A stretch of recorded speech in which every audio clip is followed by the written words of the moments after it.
ಇತ್ತೀಚಿನ ಸಂಚಿಕೆಗಳನ್ನು ಜಾಹೀರಾತಿನ ಕಿರಿಕಿರಿ ಇಲ್ಲದೆ ನೋಡಿ.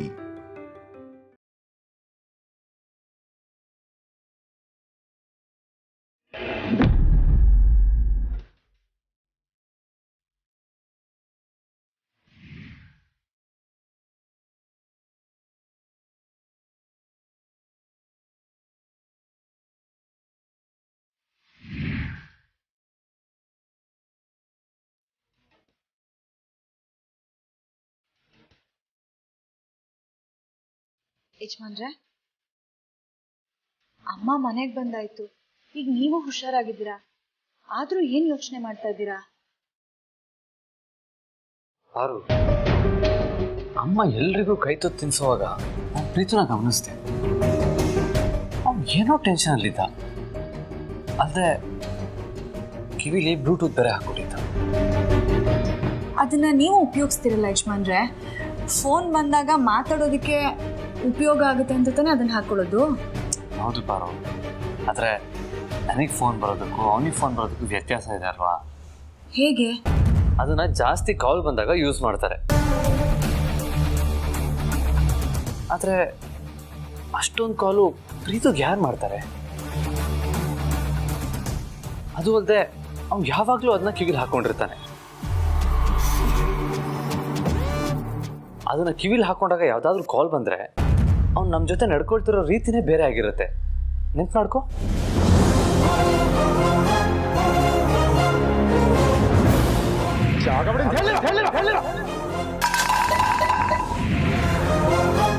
ನಿಂತ್ಕೋ ಪಾರ್ವತಿ, ಇದೊಂದು ಕಾಫಿನ. ನಮ್ಮ ಮಾಮ್ ಒಡವೆ ಸೀರೆ ಕೊಟ್ಟು ಪಕ್ಕದಲ್ಲಿ ಕೂರಿಸ್ಕೊಂಡು ಊಟ ಮಾಡಿಸಿದ ತಕ್ಷಣ ಮನೆ ಕೆಲಸದವಳು ಅನ್ನೋದನ್ನ ಮರ್ತ್ಬಿಟ್ಟಿಯಾ?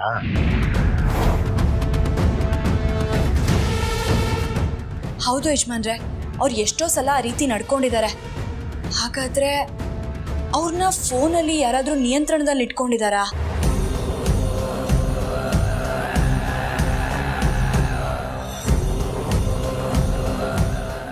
ಯಾರು? ಏನಕ್ಕೆ ನನ್ನ ಮೈದ್ನ ಹಿಂದೆ ಬಿದ್ದಿದ್ದಾರೆ? ಇದನ್ನೆಲ್ಲ ನಾವ್ ಹೇಗ್ ತಿಳ್ಕೊಳ್ಳೋದು ಯಜಮಾನ್ರೆ?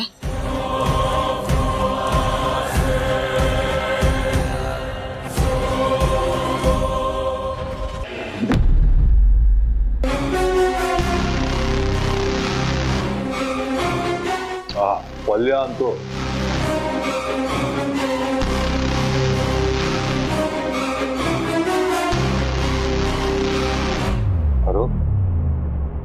ಅರು ಏನು ಯೋಚನೆ ಮಾಡ್ತಾ ಇದೀಯಾ? ಕತೆ ನಿಂತ್ಕೊಂಡು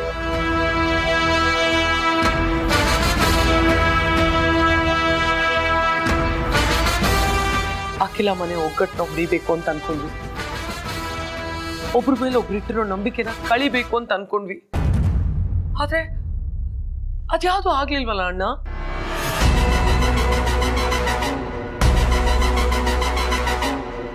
ತಮ್ಮನೇ ಅಮ್ಮನ ವಿರುದ್ಧ ಕಂಪ್ಲೇಂಟ್ ಕೊಟ್ರು, ಆದಿ ಅದನ್ನ ನಂಬಲೇ ಇಲ್ವಲ್ಲ. ಸೆಂಟಿಮೆಂಟು ಕಾನ್ಫಿಡೆನ್ಸು ಜಾಸ್ತಿನೇ ಇರುತ್ತೆ, ಹಾಗಾಗಿ ನಂಬಿಲ್ಲ. ಆ ಗುಂಡು ಅವನ ಎದೆ ಸೆಳ್ಕೊಂಡು ಹೋದ್ರು ಅವನು ವೀಲ್ ಚೇರ್ ಅಲ್ಲಿ ಸ್ಟೇಷನ್ಗೆ ಹೋಗಿ ಅವ್ರ ಅಮ್ಮ ಜೊತೆ ದೀಪಾವಳಿ ಸೆಲೆಬ್ರೇಟ್ ಮಾಡಿದ್ದಾನೆ.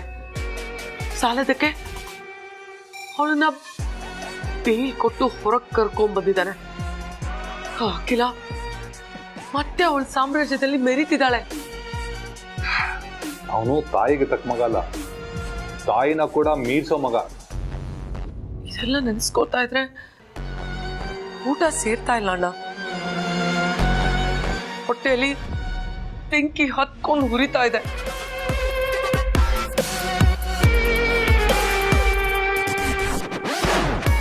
ಅವಳಿಗಿರೋ ಸುಖ ಸವಲತ್ತು ನನಗಿಲ್ದೆ ಹೋಯ್ತಲ್ಲ. ಅವಳ ತರ ನೆಮ್ಮದಿಯಾಗಿ ನಾನಿಲ್ವಲ್ಲ ಅಣ್ಣ.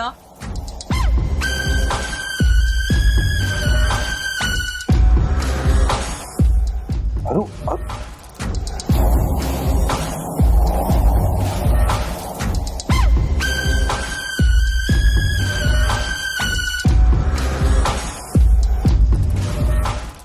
ಅವಳಿಂದ ನನ್ನ ಗಂಟನ್ನ ಕಳ್ಕೊಂಡೆ. ನನ್ನ ಮಗಳು ನನ್ನ ಮಡ್ಲಲ್ಲೇ ಪ್ರಾಣ ಬಿಟ್ಲು. ನನ್ನ ಇನ್ನೊಂದು ಮಗಳು ಜೈಲಲ್ಲಿದ್ದಾಳೆ. ಇಷ್ಟಕ್ಕೆಲ್ಲ ಆ ಅಖಿಲ, ಆ ಅರಸನ ಕೋಟೆ ಜನನೇ ಕಾರಣ. ಬಿಡಲ್ಲ, ನಾನಂತೂ ಅವಳನ್ನು ಸುಮ್ಮನೆ ಬಿಡಲ್ಲ. ಅರು ಪ್ಲೀಸ್ ಅಳ್ಬೇಡ. ನೀನ್ ಅಳೋದನ್ನ ನನ್ನ ಕೈಲಿ ನೋಡಕ್ ಆಗ್ತಿಲ್ಲ. ನೋಡು, ನೀನ್ ಇಷ್ಟು ವೀಕ್ ಆಗ್ಬಿಟ್ರೆ ಹೇಗೆ ಹೇಳು? ನಾನ್ ನಿನ್ನ ಅಣ್ಣ, ನಿನ್ ಜೊತೆಗಿದ್ದೀನಿ. ನಿನ್ ಕಣ್ಣೀರ್ನ ವೇಸ್ಟ್ ಆಗೋದಕ್ಕೆ ನಾನ್ ಬಿಡೋದಿಲ್ಲ. ಬಡ್ಡಿ ಸಮೇತ ಅವ್ರು ತೀರಿಸ್ಬೇಕು. ಹಾಗೆ ಮಾಡ್ತೀನಿ ನಾನು. ಅದಕ್ಕೆ ತಾನೆ ಎಲ್ಲಾನು ಬಿಟ್ಟು ಸೇಡ್ಗೋಸ್ಕರ ನಿನ್ ಜೊತೆ ಬಂದು ನಿಂತಿರೋದು. ಆದ್ರೆ ಅದು ಒಂದೇ ದಿನಕ್ಕೆಲ್ಲ ಆಗೋದಿಲ್ಲ. ಅದಕ್ಕೆ ಟೈಮ್ ಬೇಕು. ನಾವು ಆ ಟೈಮ್ಗೆ ಕಾಯ್ಬೇಕು, ಕಾಯೋಣ. ಆ ಬದ್ಮಾಶ್ ಪ್ರೀತು ಮುಖಾಂತರ ಅವನ್ನೆಲ್ಲ ಕಾಡ್ಸೋಣ.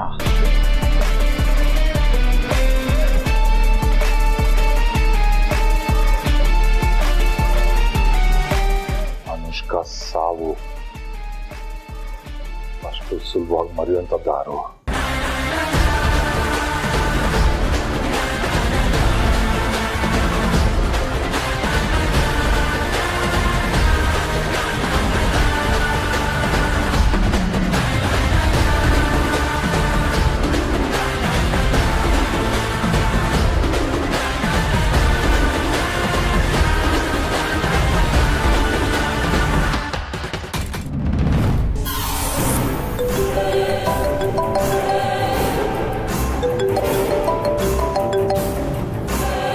ಮೂರ್ತಿ, ನಿಮ್ಮಿಂದ ಒಂದು ಹೆಲ್ಪ್ ಆಗಬೇಕಾಗಿತ್ತು. ಹಾಂ, ನನ್ನ ತಮ್ಮಂಗೆ ಯಾರೋ ಕಾಲ್ ಮಾಡಿ ಬ್ಲ್ಯಾಕ್ ಮೇಲ್ ಮಾಡ್ತಾ ಇದ್ದಾರೆ ಅಂತ ನನಗೆ ಡೌಟು. ಅದಕ್ಕೆ ಅವನಿಗೆ ಬಂದಿರೋ ರೀಸೆಂಟ್ ಕಾಲ್ ಲಿಸ್ಟು ಮತ್ತು ಅದರ ಅಡ್ರೆಸ್ ಕಳ್ಸೋಕ್ಕಾಗತ್ತಾ? ಹಾಂ, ಓಕೆ ಥ್ಯಾಂಕ್ ಯು. ಏನಂತ ಯಜಮಾನ್ರೆ? ಕಳಿಸ್ಕೊಡ್ತಾರ.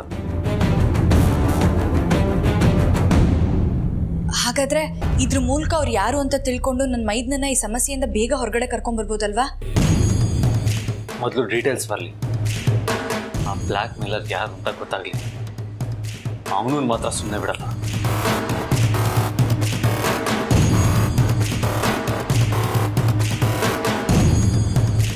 ಬಾರು, ಆದರೆ ಈ ವಿಷಯನ ಜನನಿಗೂ ಹೇಳಬೇಡ. ಇದು ನಮ್ಮಲ್ಲೇ ಇರಲಿ. ಸರಿ ಯಜಮಾನ್ರೆ, ಇದು ಒಂದು ಸಮಸ್ಯೆ ಬಗೆಹರಿದ್ರೆ ಸಾಕು. ನಮ್ಮ ಅರಸನ್ ಕೋಟೆ ಮೊದಲಿನ ಥರ ಆಗುತ್ತೆ.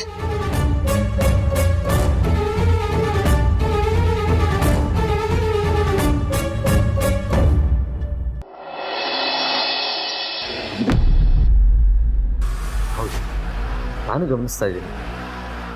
ನಮ್ಮ ಮನೇಲಿ ಈ ಥರ ಇನ್ಸಿಡೆಂಟ್ ನಿಂತಾಗ ಇದೆಲ್ಲ ಎಕ್ಸ್ಪೆಕ್ಟ್ ಇದೆ. ಆದರೆ ಈ ಲೆವೆಲ್ ಎಫೆಕ್ಟ್ ಆಗುತ್ತೆ ಅಂತ ಅಂದ್ಕೊಂಡಿರಲಿಲ್ಲ. ಹೋಗ್ಲಿ ಬಿಡಿ, ಏನು ಮಾಡೋದಕ್ಕಾಗುತ್ತೆ. ನಂಬಿಕೆ ಇಲ್ಲದೆ ಇರೋರ ಜೊತೆ ಕೆಲಸ ಮಾಡೋದ್ರಲ್ಲಿ ಯಾವ ಅರ್ಥನೂ ಇಲ್ಲ. ಹೋಗೋರು ಹೋಗಲಿ ಬಿಡಿ. ನೋಡಿ, ಯಾವುದೇ ಕಾರಣಕ್ಕೂ ಕಂಪ್ನಿಯಿಂದ ಅಮ್ಮಂಗೆ ಫೋನ್ ಮಾಡಿ ಈ ವಿಷಯ ಹೇಳೋದಕ್ಕೆ ಹೋಗ್ಬಿಡಿ, ಸರಿನಾ?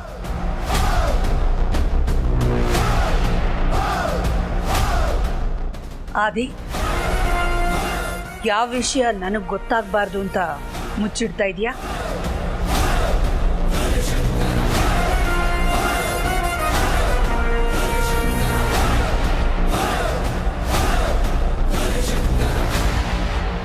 ಯಾರ ಜೊತೆ ಮಾತಾಡ್ತಾ ಇದ್ದೆ ಆದಿ?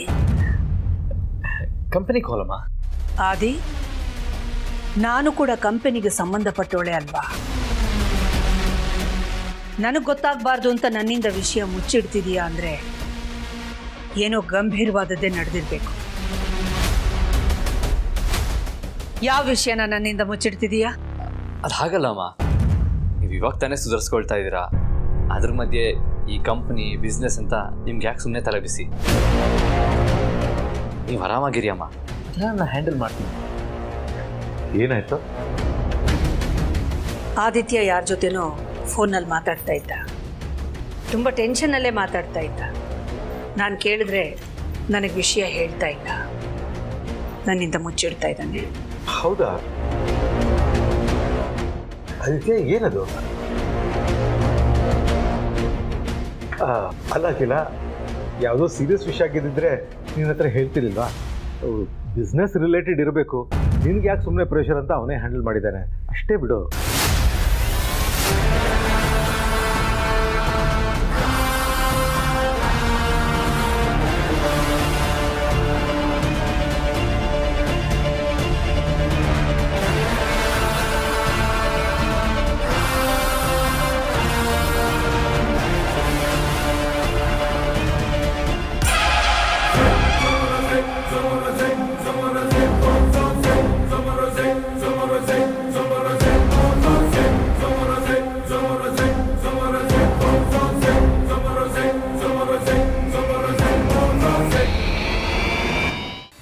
ಅಖಿಲ, ಏನಾಯ್ತು?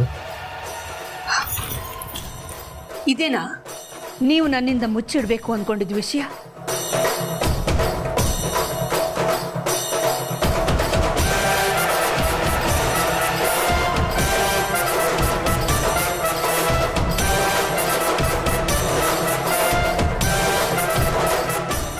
ಮಗನಿಂದಲೇ ಅಖಿಲಾಂಡೇಶ್ವರಿ ಅವರ ಮೇಲೆ ಕೊಲೆ ಆರೋಪ.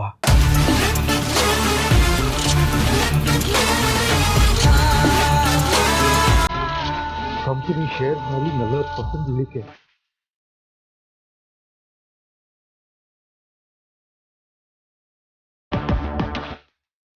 ಕಂಪನಿ ದಿವಾಳಿಯಾಗುವ ಸೂಚನೆ.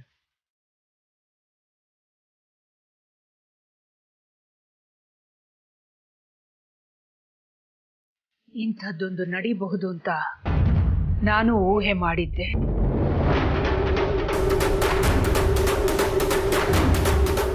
ಆದರೆ ಬೇಜಾರಿನ ವಿಷಯ ಏನಪ್ಪ ಅಂದರೆ, ಇದುವರೆಗೂ ಅರಸನ ಕೋಟೆ ನನ್ನಿಂದ ಬರೀ ಏಳಿಗೆಯನ್ನ ಮಾತ್ರ ಕಂಡಿತ್ತು. ಆದರೆ ಈಗ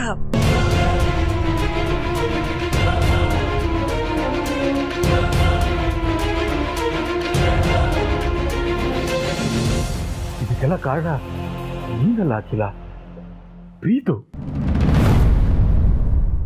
ಪ್ರೀತು ಅಲ್ಲಪ್ಪ,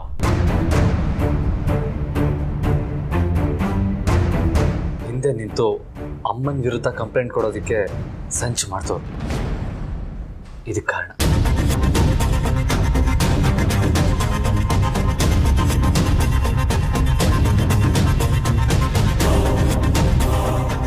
ಆದಿತ್ಯ, ಅದು ಯಾರು ಅಂತ ಗೊತ್ತಾಯ್ತಾ? ಪ್ರೀತು ಇದ್ರ ಬಗ್ಗೆ ಏನಾದರೂ ಅಂತ ಹೇಳಿದ? ಇಲ್ಲ ಅಪ್ಪ, ಅದನ್ನು ಕಂಡುಹಿಡಿಯುವ ಪ್ರಯತ್ನದಲ್ಲಿ ನಾನಿದ್ದೀನಿ. ಅದೇನು ಅಂತ ಗೊತ್ತಾದ ತಕ್ಷಣ ನಾನು ಎಲ್ಲರಿಗೂ ಹೇಳ್ತೀನಿ. ಅಲ್ಲಿವರೆಗೂ ದಯವಿಟ್ಟು ಪ್ರೀತನ ಯಾರು ಡಿಸ್ಟರ್ಬ್ ಮಾಡೋದು ಬೇಡ. ಪ್ರೀತು ವರ್ತನೆ ಹಿಂದೆ, ನಿಮ್ಮಮ್ಮ ಅರೆಸ್ಟ್ ಆಗಿರೋದ್ರ ಹಿಂದೆ ಅರುಂಧತಿ ಕೈವಾಡ ಏನಾದರೂ ಇರ್ಬೋದಾ?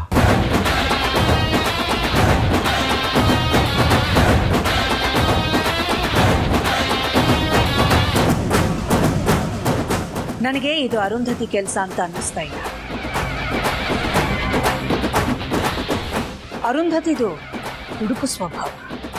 ಅದಕ್ಕೆ ಕೆಲ ದಿನಗಳ ಹಿಂದೆ ನನ್ನ ಮತ್ತು ಆದಿಯ ಮಧ್ಯ ಅಂತರ ಸೃಷ್ಟಿ ಮಾಡಬೇಕು ಅನ್ನೋ ಕಾರಣಕ್ಕೆ ಪಾರ್ವತಿನ ಕಿಡ್ನಾಪನ್ನು ನಾನೇ ಮಾಡಿದ್ದು ಅಂತ ಡ್ರಾಮಾ ಆಡಿ ಫೋನ್ನಲ್ಲಿ ಕೊಚ್ಕೊಂಡಿದ್ಲು.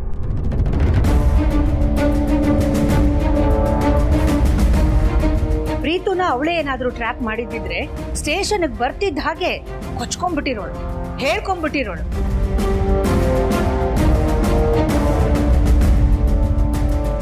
ಈಗ ನಾನು ಅರೆಸ್ಟ್ ಆಗಿದ್ರ ಹಿಂದೆ ಅವಳ ಕೈವಾಡ ಇದೆ ಅನ್ನೋದಾದ್ರೆ ಅವಳೇ ಯಾಕೆ ಬಂದು ನನಗೆ ಬೇಲ್ ಕೊಡ್ತಿದ್ಲು?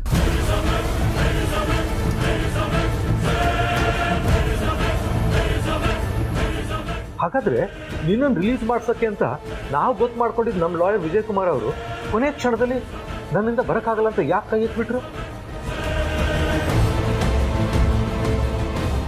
ಅಲ್ಲಪ್ಪ, ಆದರೆ ಮತ್ತೆ ಅವರೇ ಕಾಲ್ ಮಾಡಿ ನಮ್ಮ ಅಸಿಸ್ಟೆಂಟ್ನ ಕಳಿಸಿದ್ರಲ್ಲ.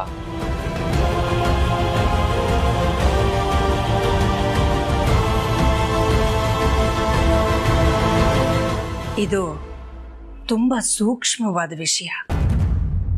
ಪ್ರೀತು ಪಾಪ ತುಂಬಾ ಡಿಸ್ಟರ್ಬ್ ಆಗಿದ್ದಾನೆ.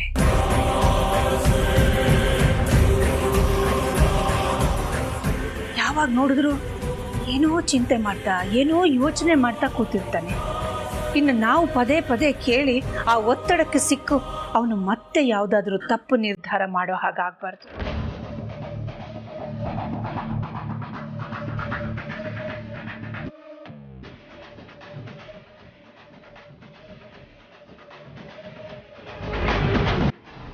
ಆದಿ ಹೇಳಿದ ಹಾಗೆ ಪ್ರೀತುನ ಸ್ವಲ್ಪ ದಿವಸ ಅವನಷ್ಟಕ್ಕೆ ಬಿಟ್ಬಿಡೋಣ. ಏನು ಕೇಳೋದು ಬೇಡ. ಆದರೆ ಅವನ ಹಿಂದೆ ಯಾರಿದ್ದಾರೆ, ಯಾರ ಕೈವಾಡ ಇದೆ ಅನ್ನೋದನ್ನ ತಿಳ್ಕೊಳ್ಳೋ ಪ್ರಯತ್ನ ಪಡುವ ಆದಿ. ಸರಿ. ಹಾಗೆ ಈ ವಿಷಯ ನಮ್ಮಲ್ಲೇ ಇರಲಿ.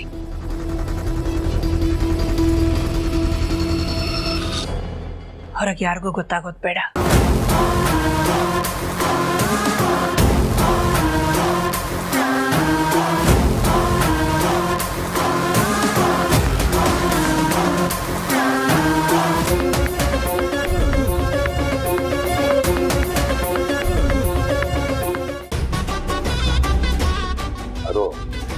ನಿನ್ನ ಬಂಡು ಧೈರ್ಯನ ಮೆಚ್ಕೊಳ್ಳೇಬೇಕು ನೋಡು. ಕಾರಣ ಏನು ಅಂತ ಕೇಳ್ಬೋದು? ಅರು, ನಿನ್ ತಲೆಯಲ್ಲಿ ಏನ್ ಓಡ್ತಿದೆ ಅಂತಾನೆ ನಂಗೆ ಅರ್ಥ ಆಗ್ತಾ ಇಲ್ಲ. ಅಲ್ಲ, ಅಖಿಲನ್ನ ಅರೆಸ್ಟ್ ಆಗೋ ತರ ಮಾಡಿಸಿದ್ದು ನೀನೆ, ಅವಳು ರಿಲೀಸ್ ಆಗೋಂಗೆ ಮಾಡಿದ್ದು ನೀನೆ. ಒಂದ್ ವೇಳೆ ಅಖಿಲಂಗೆ ನಮ್ಮ ಮೇಲೆ ಡೌಟ್ ಬಂದ್ರೆ? ಚಾನ್ಸೇ ಇಲ್ಲ. ನೀನ್ ಯೋಚನೆ ಮಾಡೋ ತರನೇ ಅವಳು ಯೋಚನೆ ಮಾಡಿರ್ತಾಳೆ.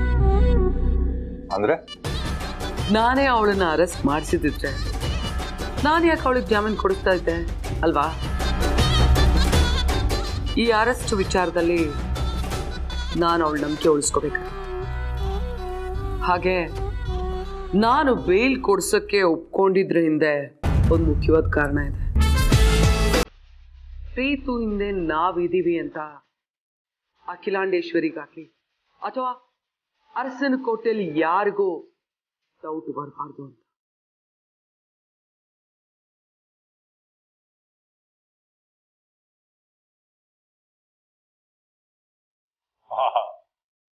ಒಂದೇ ಕಲ್ಲಲ್ಲಿ ಎರಡು ಹಕ್ಕಿನ ಹೊಡೆದ್ಬಿಟ್ಟಿಲ್ಲ ಅವರು.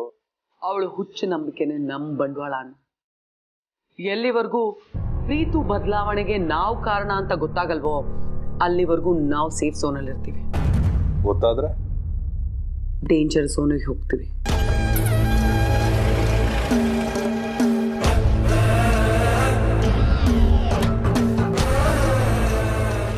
ಅಲ್ಲ, ಅಖಿಲಾಂಡೇಶ್ವರಿಗೆ ನಮ್ಮ ಮೇಲೆ ಡೌಟ್ ಬಂದಿದೆ ಅಂತ ನಮ್ಗೆ ಗೊತ್ತಾಗತ್ತೆ. ಮುಂಚೆ ಆದ್ರೆ ದಾಮಿನಿ ಮುಖಾಂತರ ನಮ್ಗೆಲ್ಲಾ ವಿಷಯಗಳು ತಿಳಿತಾ ಇತ್ತು. ಈಗ ಹಾಗಾಗಲ್ವಲ್ಲ ಅಣ್ಣ. ಈ ಆಟ ಒಂಥರ ಕ್ರಿಕೆಟ್ ಇದ್ದಾಗ ಯಾರೇ ಆಗಲಿ ಯಾವತ್ತೂ ಒಬ್ಬರ ಮೇಲೆ ಡಿಪೆಂಡ್ ಆಗಿರ್ತಾರೆ ಅಣ್ಣ. ನಮಗೆ ಪ್ರಪಂಚ ಮುಖ್ಯನೇ ಹೊರತು ಪ್ರಪಂಚಕ್ಕೆ ನಾವಲ್ಲ. ಯಾವಾಗ್ಲೂ ಒಬ್ಬನ ರಿಪ್ಲೇಸ್ಮೆಂಟ್ಗೆ ಇನ್ನೊಬ್ರು ಇದ್ದೇ ಇರ್ತಾರೆ.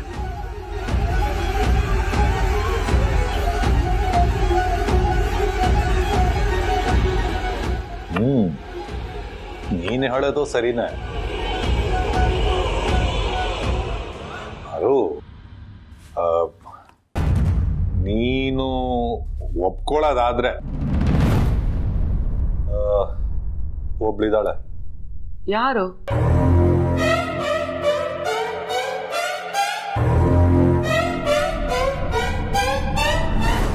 ಮೋನಿಕಾ.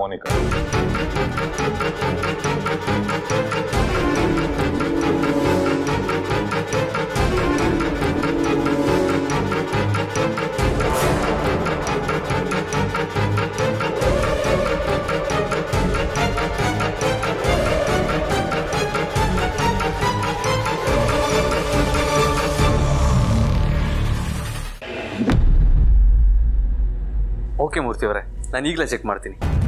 ಡೀಟೇಲ್ಸ್ ಕಳಿಸಿದ್ದಕ್ಕೆ ಥ್ಯಾಂಕ್ ಯು ಸೋ ಮಚ್.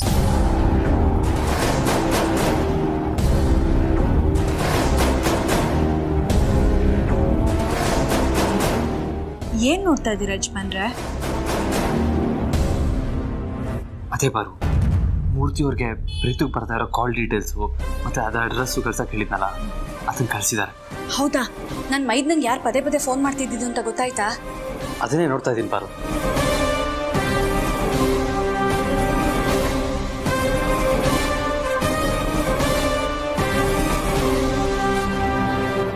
ಬರೋ ಸಿಕ್ತು. ಯಾವುದೋ ಒಂದು ನಂಬರಿಂದ ಪ್ರೀತಿಗೆ ರಿಪೀಟೆಡ್ ಆಗಿ ಕಾಲ್ ಬಂದಿದೆ. ಅವರು ಅಡ್ರೆಸ್ಸು ಕಳಿಸಿದ್ದಾರೆ. ನಾನು ಇವಾಗಲೇ ಅಲ್ಲಿಗೆ ಹೋಗಿ ವಿಚಾರಿಸ್ತೀನಿ. ಇಷ್ಟು ದಿನ ನಮ್ಮ ಪ್ರೀತಿಗೆ ಬ್ಲ್ಯಾಕ್ ಮೇಲ್ ಮಾಡ್ತಾ ಇದ್ದ ವ್ಯಕ್ತಿ ಇವಾಗ ಸಿಗಾಗೋತಾನೆ.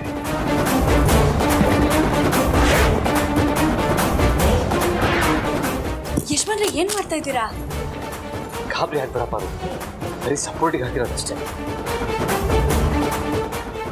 ಫೈನ್. ನಿಧಾನ. ಸರಿ ಪಾರು, ನಾನು ಹೋಗಿ ಬರ್ತೀನಿ.